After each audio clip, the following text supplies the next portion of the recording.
ngesikhathi ngisakhuluma ngencwadi ye-Animal Farm,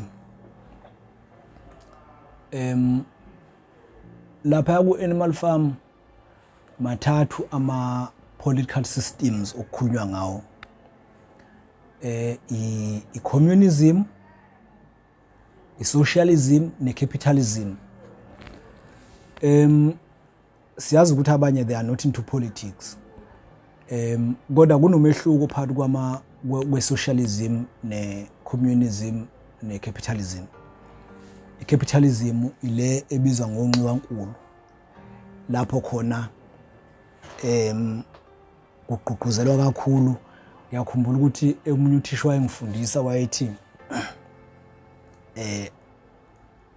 lapho kugqugquzelwa kakhulu lento ekuthiwa yi-free market, la khona umuntu nomuntu kumele ayisebenzele.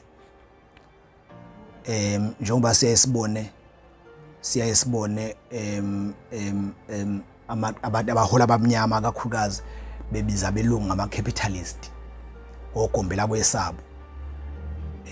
Bese kuthi i-communism, that term was the term used by Karl Marx. I-communism, uhulumeni communism is an extreme form of government, is the extreme form of socialism.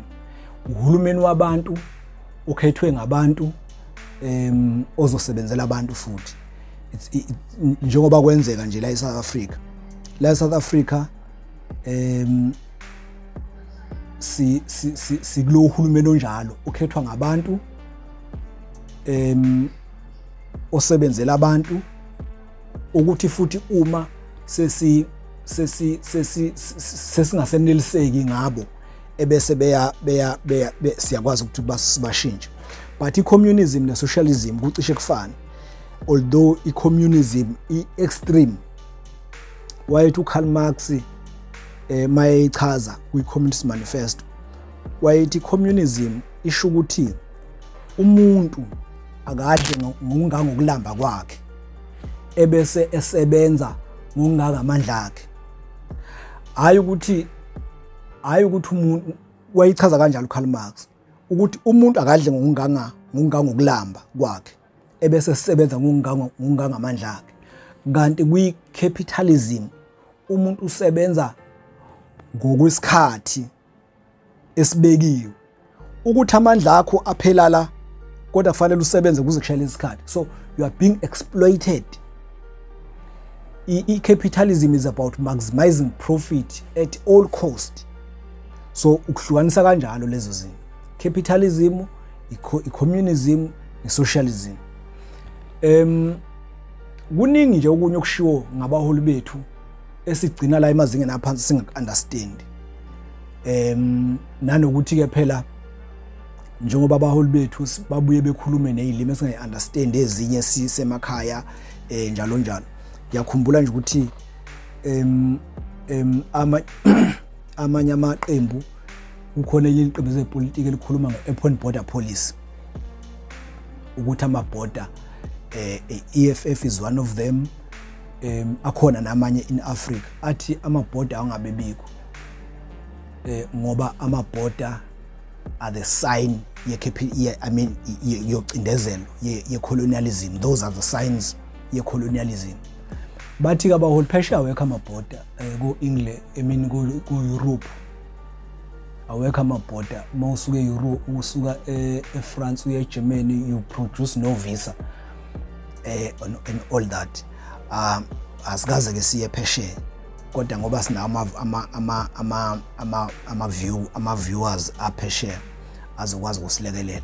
Kodwa nje okuningi abantu bafuna bekuchazela. Ngike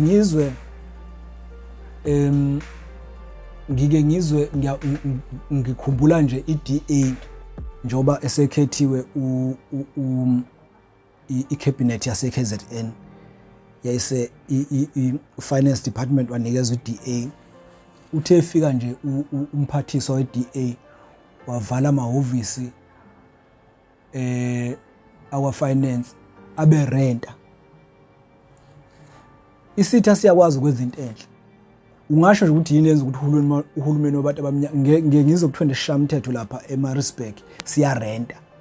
So esikhundleni sokuthi isishamthetho ngabe sakhe izidlu zaso ngoba imali uhulumeni unayo, and I believe ukuthi le mali erentwayo laphana ama millions angakwazi ukukhanda isishamthetho siphele mhlawumbe within 2 years.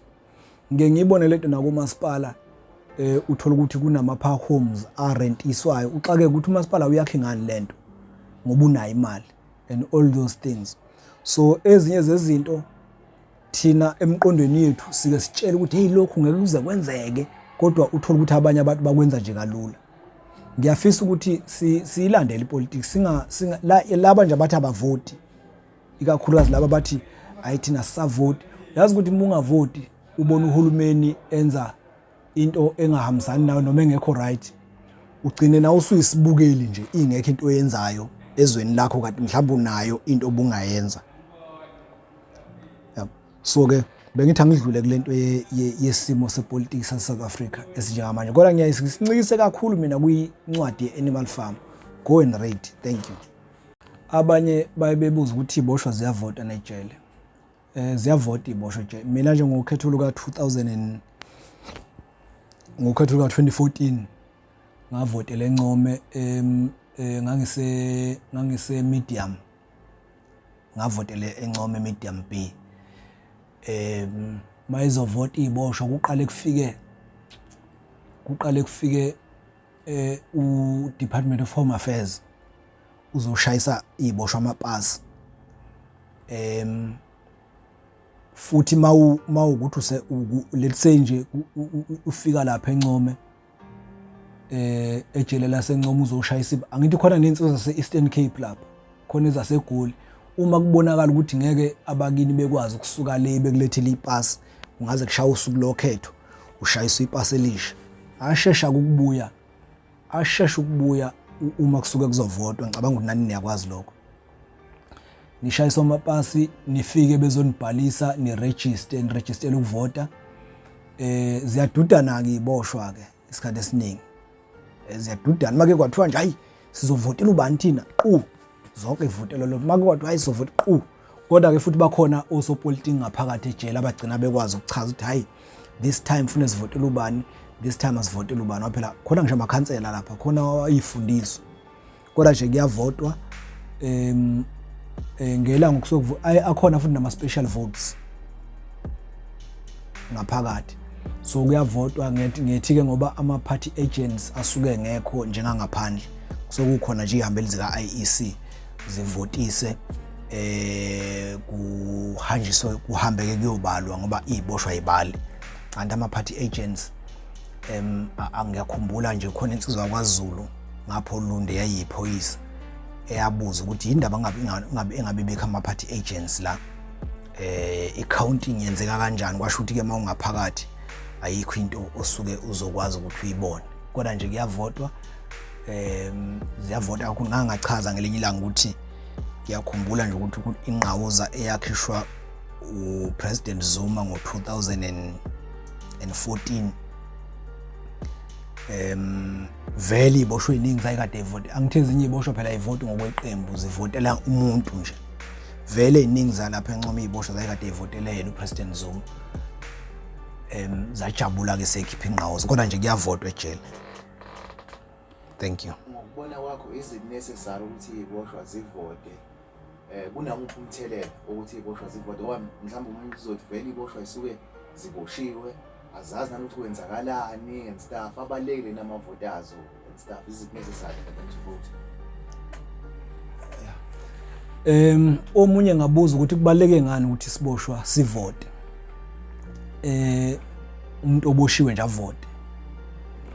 As far as I'm concerned, kubalekile. Iboshwa njoba zilapha zidla imali eningi. Uyabona umulalela ama states ibalo from ku-DCS and the Minister of Justice, uzoza ukuthi iboshwa zidla imali engakanani, zimhlaba imali engakanani uhulumeni waseNingizimu Afrika.